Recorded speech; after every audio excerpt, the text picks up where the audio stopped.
Жогорку кеңештин комитетинде саламаттыкты сактоо жана социалдык өнүктүрүү министри Алымкадыр Бейшеналиевди кызматтан кетирүү сунушталды. 26 апрелдеги социалдык маселелер, билим берүү, илим, маданият жана саламаттыкты сактоо боюнча комитетинде саламаттыкты сактоо тармагындагы бир нече маселе каралмак. Бирок жыйынга министр келген жок. Мындан улам комитеттин отуруму кийинкиге жылдырылды. Жыйында депутаттар тарабынан министрди кызматтан кетирүү сунушу да айтылды. Третий раз официально, жестко мы его приглашаем.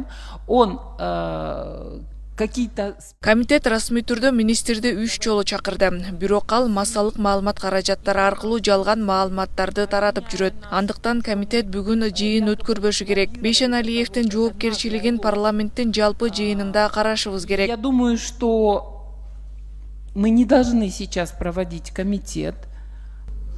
Ушул жерге мисалы канчадан бери депутаттардын маселе көтөрүп атат. Бул бир гана министрдин же берип отурган депутаттардын же сенин кызыкчылыгың эмес. Бүгүнкү күндө жалпы кыргыз элинин кызыкчылыгы. Эгерде ушул жерге 1 саат убакта кире албаса, андан чоң эң чоң министерство министр финансыда келип атпайбы бюджет комитетине? Башка министрлер келип атпайбы? Эми анын бүгүнкү күндө аркы жерге барып ар кандай сырттан сөз сүйлөнүп аткандагы ачык болуп атпайбы берде? Тогот постугу жемдеси бизди сыйлап эле койсун. Жалпы кыргыз элин, өкмөттү, мамлекетти өзүнүн кызмат акыбалын сыйласын андан көрөк.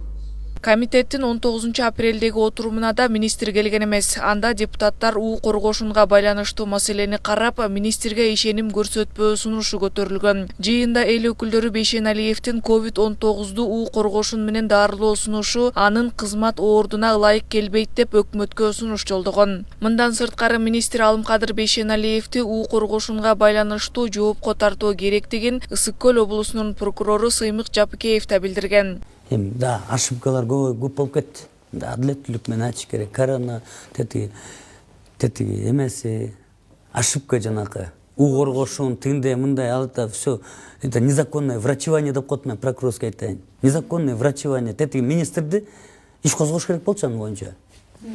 Жана министр эмеге бул незаконное врачевание деп коет, бул статья бар. Бул деген протокол менен эметилчү нерсе. Анан бул отуруп алып эле мен өзүм кайнатам, анан бул канча экен өзүм билем деп отурса болбойт андай. Министрге иш козгошуп туруп камаш керек болчу министрди. Туура эмес. Мисалы министр бул лөл эмес да, же болбосо көз ачык эмес да, барып алып шаман эмес да, мынтип алып келип эле эме дарылай бергендей, туурабы? 16 апрелде Алымкадыр Бейшеналиев маалымат жыйын өткөрүп, коронавируска каршы дарылоодо уу коргошундун тамырын колдонуп жатканын айтып, түз эфирде анын тундурмасын ичкен. Ал бул кайнатма президент Садыр Жапаровдун түздөн түз катышуусу астында даярдалып жатканын айткан.